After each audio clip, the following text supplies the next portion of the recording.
Hello friends, welcome back to my channel Sushila food হাউসে আপনাদের অনেক অনেক স্বাগত। তো ফ্রেন্ডস, আজ আবার একটা নতুন চ্যালেঞ্জ নিয়ে চলে এসেছি। তো আজকের চ্যালেঞ্জে রয়েছে পান্তা ভাত, একটা করে পেঁয়াজ, রয়েছে মাছ ভাজা, ডিমের অমলেট আর পেঁয়াজি পকোড়া। তো এটাই আমাদের চ্যালেঞ্জ হবে। চ্যালেঞ্জের শেষে থাকবে কি বৌদির জন্য পানিশমেন্ট, দাদার জন্য পানিশমেন্ট। বৌদি না দাদা কে জিতবে? বৌদি জিতবে। তো পানিশমেন্টটা দেখতে হলে পুরো ভিডিওটা তোমাদের দেখতে হবে। আর আপনারা নতুন আমাদের চ্যানেলে হলে প্লিজ আমাদের চ্যানেলটাকে সাবস্ক্রাইব করে দেবেন, আর যারা করেছেন তাদের অসংখ্য ধন্যবাদ। তো চলো খাওয়া শুরু করি। বৌদিকে জিতিয়ে দেই, আমি হেরে যাই। রেডি? 1 2 3 স্টার্ট। তুমি বেশি বক বক করবে না তো? আমি বক বক করি বলি তো তুমি হারো।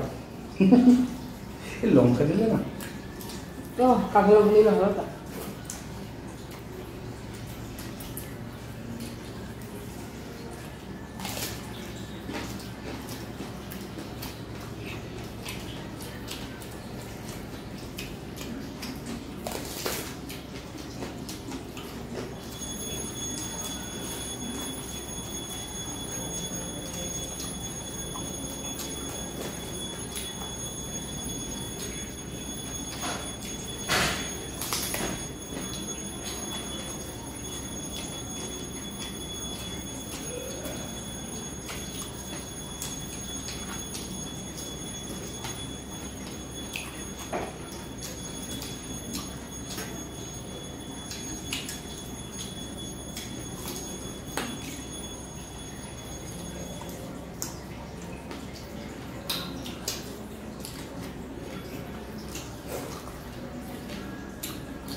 কি হ্যাঁ বলবো, হেরে গেছে।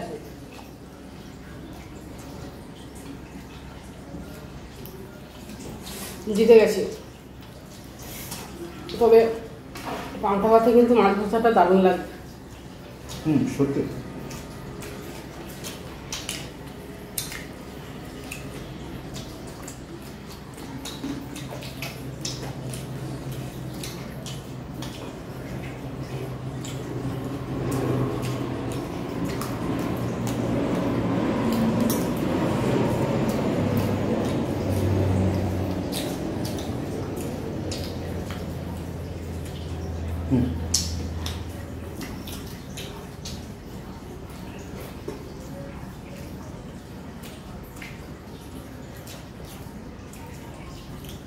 হেরে গেছি যখন কিছু করার নেই, চলো টেবিল পরিষ্কার করে পানিশমেন্ট নিয়ে চলে আসছি। টেবিল পরিষ্কার করে আমার জন্য পানিশমেন্ট নিয়ে চলে এসছি। আর কি করব, একটুর জন্য তো তোমার মতন ডায়লগটা দে, একটুর জন্য হেরে গেছি। আমার ডায়লগটা আবার দিচ্ছে, কি আর করবে। তো হেরে যাবেন গেছো, পানিশমেন্টটা নিয়ে চলে আসি। হেরে গেছি ওরকম বলার কি দরকার? তুমি বলো তাহলে কি বলবে, তুমি হেরে গেছো তো। আমি কি বলবো? না তুমিই তো বলো, একটুর জন্য হেরে গেছি। আমি যখন একটুর জন্য হেরে যাই তার জন্য বলি না, বেশি কথা কম বলো না, লেবুটা খা। পান্তা ভাত থেকে লেবু খাই? লেবুটা কাঁচা লঙ্কা একটু লেবু দিয়ে পান্তা ভাতটা খেলে ভালো লাগে। তো আগে থাকতে মনে করনি কেন তার পান্তা ভাতে লেবু নিতাম, যখন মনে যখন করনি এমনি শুধু খাও। এই লেবুটা খেয়ে গড়াগড়ি দিয়ে আছে বেশি, পেটের মধ্যে একদম মিক্সার হয়ে যাবে লেবুটা। কেমন টক, কি এত রস। ঠিক আছে, তো ভিডিওটা ভালো লাগলে লাইক করবে, শেয়ার করবে, সাবস্ক্রাইব করে, আর অবশ্যই কমেন্ট করে জানাবেন ভিডিওটা কেমন হয়েছে। তো সবাই ভালো থাকবে, সুস্থ থাকবে, দেখা হবে নেক্সট ভিডিওয়। ততক্ষণ ভালো থাকো, সুস্থ থাকো, টাটা।